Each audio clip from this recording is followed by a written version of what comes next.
Hello everyone, good morning. Myself Busar Vishwas, lecturer of Pravara Medical Trust, College of Pharmacy, Shivgaon. My subject is hospital and clinical pharmacy. In previous lecture, we have studied or we have been completed hospital manufacturing.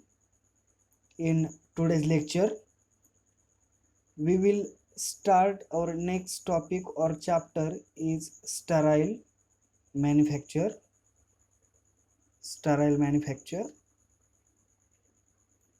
Introduction of sterile manufacture. The sterile product are those dosage form which are free from microorganism.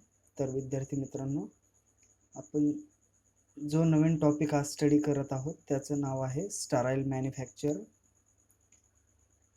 The sterile product are those doses form.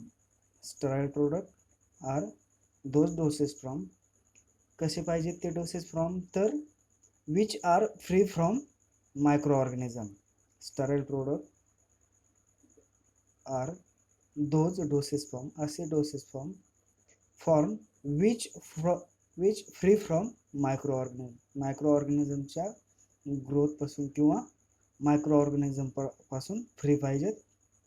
This included, त्याच्यामध्ये कुठल्या कुठल्या पद्धतीचे included आहेत असे dosage form? तर parental preparation असेल, ophthalmic preparation असेल आणि इरिगेटिंग फ्लुइड्स असेल.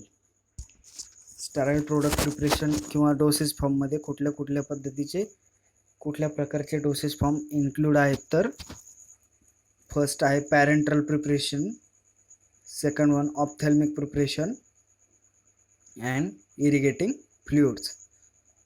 The parenteral products are directly injected in the body. जे की पॅरेंटल डोसेज फॉर्म असेल किंवा पॅरेंटल प्रोडक्ट्स असेल, डायरेक्टली कुठे इंजेक्ट केला जातो? Directly injected in the body. Introduction समजलंय. असे स्टराइल डोसेज फॉर्म पाहिजेत की ते which are free from microorganism. Then this included parenteral preparation, then ophthalmic preparation and irrigating fluids. The parenteral products are directly injected in the body. कुठे inject केले जातात directly? तर बॉडीमध्ये. Then formulation, vehicle and additives in parenterals. Formulation कशा पद्धतीने केलं जातं? तर स्टराइल मॅन्युफॅक्चरिंगचं तर किंवा पॅरेंटल प्रोडक्ट्सचं first vehicles and additives. Firstly study करूया व्हेइकल्स. तर मग व्हेइकल्स म्हणजे ॲक्च्युअल कन्सेप्ट काय त्यामध्ये पाहूया. The most commonly use vehicle of parenteral dosage form or parenteral preparation is water for injection. जे सर्वसामान्यपणे किंवा सर्वात कॉमनली यूज केलं जाणारं जे व्हेइकल आहे कशामध्ये? पॅरेंटल डोसेज फॉर्ममध्ये. ते कुठल्या प्रकारचे आहेत? तर वॉटर फॉर इंजेक्शन टाईपचे आहे. The most commonly use vehicle for the parenteral preparation or parenteral dosage form is water for injection. So what do you mean by water for injection? Water for injection म्हणजे काय concept आहे नेमकं? It should be free from ions and pyrogen. जे water for injection जे आहे ते कसं असतं? तर free from ions and pyrogen. The water for injection must be prepare by distillation and reverse osmosis process. जे वॉटर फॉर इंजेक्शन आहे ते कोणत्या प्रकारच्या मेथडने प्रिपेअर केलं जातं? तर it is prepared by the distillation method और रिव्हर्स ऑस्मोसिस प्रोसेस. जी distillation process असेल, using the distillation assembly, or second process reverse osmosis process असेल. The water for injection must be prepared by distillation process or and osmosis process. Rendered free from ions by passing through an ion exchange regime. काय केलं जातं तर ion exchange regime, passing through an ion exchange regime. Then second, sterile water for injection means SWFI, sterile water for injection. It is the water for injection. काय आहे हे water for injection? Sterilize and suitably pack. Sterilize असतं आणि suitably pack केलेलं असतं. It contains no antimicrobial agent or other added substance. त्याच्यामध्ये काय नसतं तर अँटीमायक्रोबियल एजंट नसतो किंवा अदर ॲडेड सबस्टन्स त्यामध्ये नसतो. Then the other non-aqueous vehicles which are used only for the intramuscular injection are vegetable oils. जे other non-aqueous vehicles जे आहेत त्याच्यामध्ये which are used only for intramuscular injection are vegetable oils. त्याच्यामध्ये कुठल्या कुठल्या पद्धतीचे ऑइल्स यूज केले जातात तर फर्स्ट आहे कॉटन सीड ऑइल असेल, पीनट ऑइल असेल, olive oil, glycerine, ethyl alcohol, propylene glycol etcetera etcetera. Firstly आपण काय स्टडी केलं? फर्स्टली फॉर्म्युलेशन पाहत होतो आपण. फॉर्म्युलेशनमध्ये फर्स्ट पॉईंट आहे व्हेकल्स. व्हेकल्समध्ये in the parenteral doses form commonly use water for injection as a vehicle. Then what do you mean by water for injection? Water for injection, it should be free from ions and pyrogens. The water for injection must be prepared by the distillation and reverse osmosis process, then rendered free from ions by passing through an ion exchange regime. Then second point, sterile water for injection means SWFI. It is the water for injection. काय आहे ते? water for injection sterilise असतं आणि suitably pack असतं. It do not contain the antimicrobial agent or any other added substance. Then the other non-aqueous vehicles which are used only for the intramuscular injection मध्ये कोणतं use केलं जातं? Vegetable oil such as cotton seed oil, peanut oil, olive oil, glycerine आणि ethyl alcohol as well as propylene glycol. Then next point, additives. Additives use in parenterals. कशासाठी additives पॅरेंटलमध्ये use केले जातात तर to maintain the quality of injection until its time of administration. काय केलं जातं? कशासाठी यूज केलं जातं तर क्वालिटी मेंटेन करण्यासाठी. कशाची? इंजेक्शनची किंवा पॅरेंटल डोसेस फॉर्मची क्वालिटी जी असेल ती मेंटेन करण्यासाठी फर्स्टली ॲडिटिव्ह यूज केले जातात. कधीपर्यंत? Until the time of administration. The additives use in the parenteral should be highest purity. चे ॲडिटिव्स आपण पॅरेंटल डोसेस फॉर्ममध्ये पॅरेंटल किंवा स्टराईल मॅन्युफॅक्चरिंगमध्ये यूज करणार आहोत. त्याची प्युरिटी कशी पाहिजे? हाय प्युरिटी पाहिजे. The following additives are use in the parenteral. जे ॲडिटिव्स यूज करतो आपण, ॲडिटिव्स कशासाठी यूज करतो तर maintain the quality of the injection और स्टराईल मॅन्युफॅक्चरिंग और parental doses form when until its time of administration. Then additives used in the parenteral should be highest purity and the following additives are used in the parenteral. जे slide वरती दिलेले आहे following additives दिलेले आहे. First आहे tonicity adjuster, second one आहे antioxidant, third one आहे antimicrobial, fourth one additives stabiliser, fifth one buffer, six suspending agent, emulsifying agent and last one wetting agent. पहिला additives tonicity adjuster, second additives असेल antioxidant, third additives antimicrobials, fourth stabiliser, Fifth, buffers. Six and last additives, suspending agent, emulsifying agent and wetting agent. तर one by one आपण सर्व additives discuss करूया. First आहे tonicity adjuster. Some injection need to be isotonic with blood or other body fluid.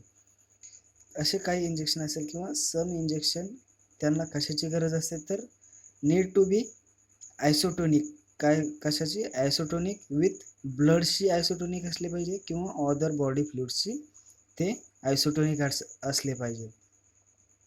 The tonicity of the solution is adjusted by using substance like a sodium chloride, borax or other substance which are compatible with other ingredient of the preparation. जी tonicity सोल्युशनची जी tonicity आहे ती कशा पद्धतीने adjust केली जाते किंवा कुठल्या प्रकारचे सबस्टन्स यूज करून ॲडजस्ट आपण करू शकतो जे टोनिसिटी. तर सोडियम क्लोराईड एक्झाम्पल असेल, देन बोरॅक्स असेल किंवा other substance which are compatible with other ingredients of the preparation. किंवा असे काही सबस्टन्स आपण त्यामध्ये यूज करू शकतो की जे इन्ग्रेडियंट आपण डोसेज फॉर्ममध्ये यूज केलेले असतील किंवा प्रिपरेशनमध्ये यूज केले असतील त्याच्याशी ते कम्पॅटेबल असतील. Then various method are use to estimate the amount of adjusting substance required to render a particular solution of isotonic with plasma. त्याचं एक्झाम्पल आहे freezing point depression or sodium chloride equivalent.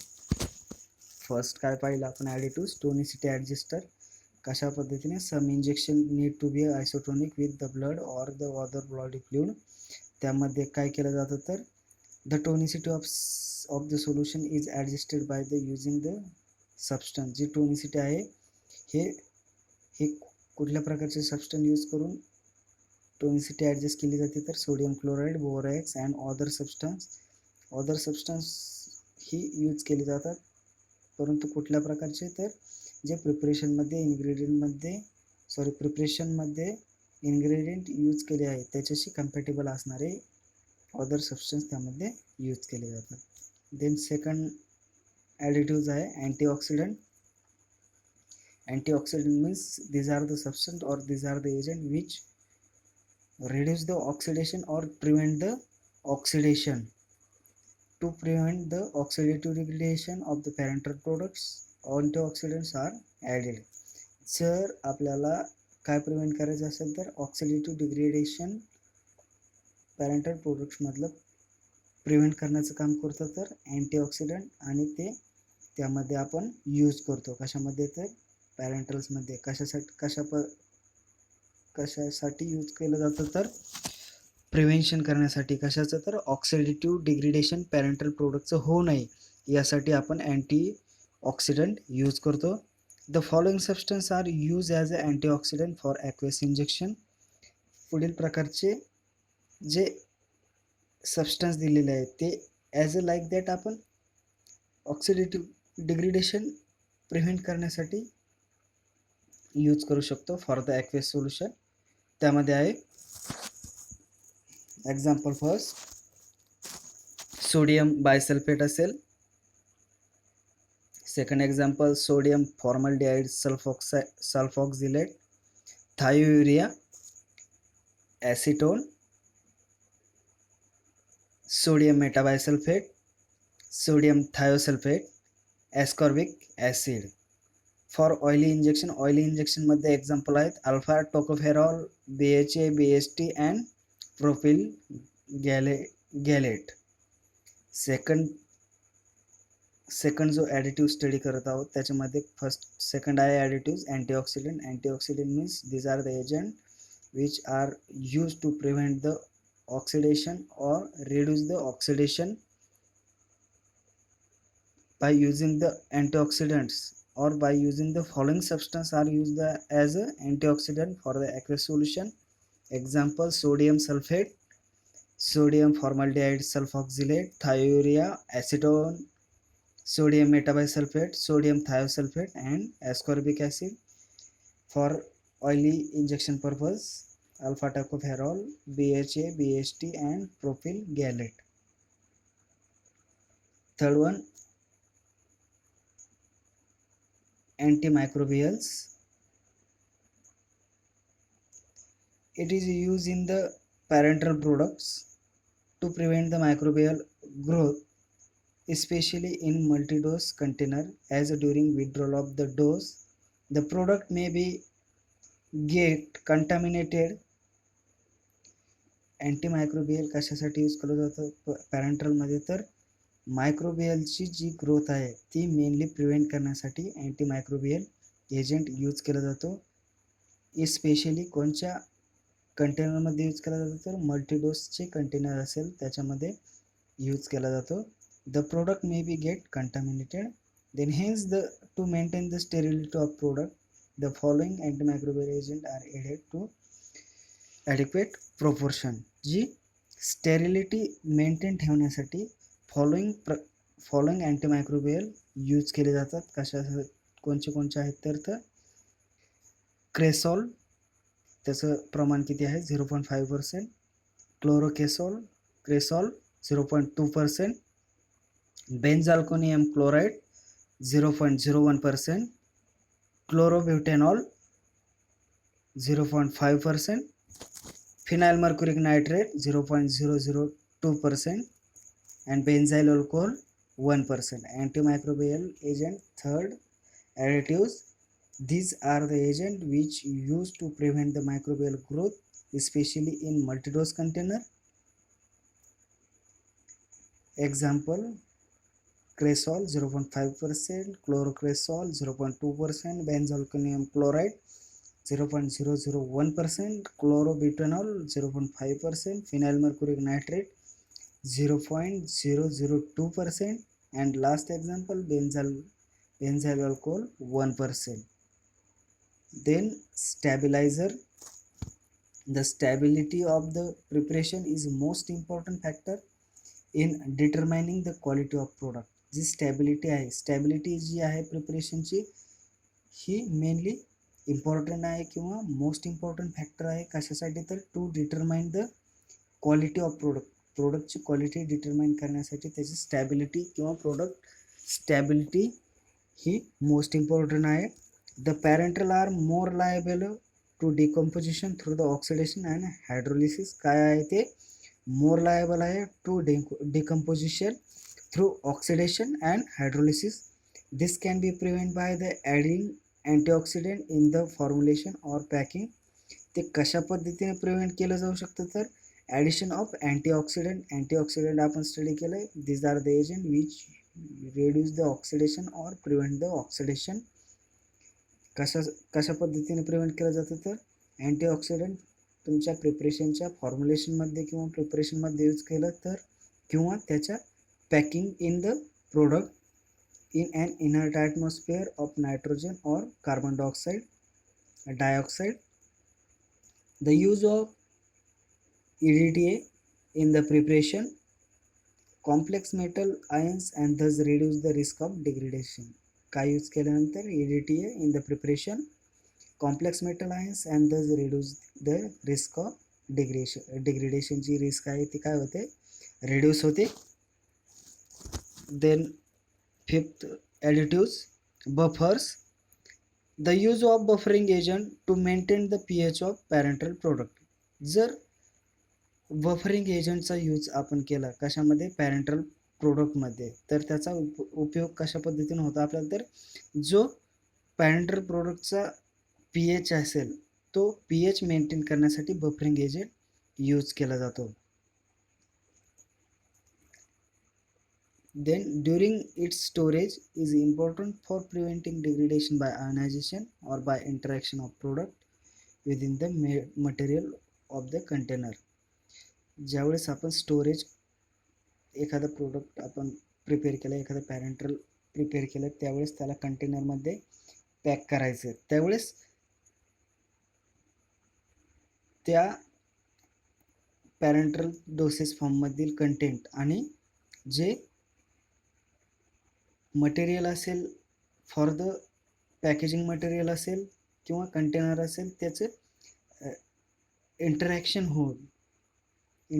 होऊ नये त्यासाठी आपण during the storage condition preventing the degradation prevent करण्यासाठी कशाचा use करतो तर बफरचा.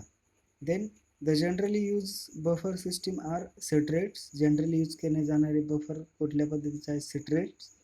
Then phosphate, then acetates of sodium, potassium, calcium and magnesium etcetera.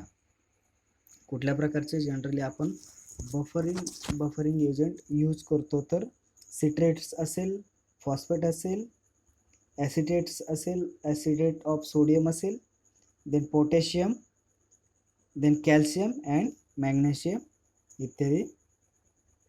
and last point or last additives, suspending agent, emulsifying agent and wetting agent. Firstly, to maintain the particle size of suspension, to prevent the flocculation and caking. कशासाठी तर काय maintain करण्यासाठी? Suspension मधील particle size, त्याचप्रमाणे prevention करण्यासाठी कशाचं? Flocculation आणि caking. The wetting agent are use Tween 80.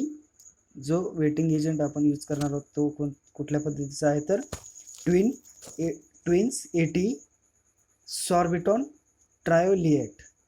Twin 80 आणि सॉर्बिटॉन ट्रायोलिएट हे त्याचे एक्झाम्पल आहे वेटिंग एजंटचं. देन सस्पेंडिंग एजंटचं एक्झाम्पल आहे sodium CMC, cellulose, methyl cellulose, then methyl cellulose, acacia, gelatin, etc. These are the example of suspending agent. And last one is emulsifying agent, lecithin or lectin. It is an example of emulsifying agent.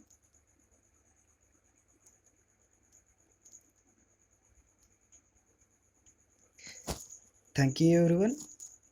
So remaining part of this chapter will be studied in next lecture.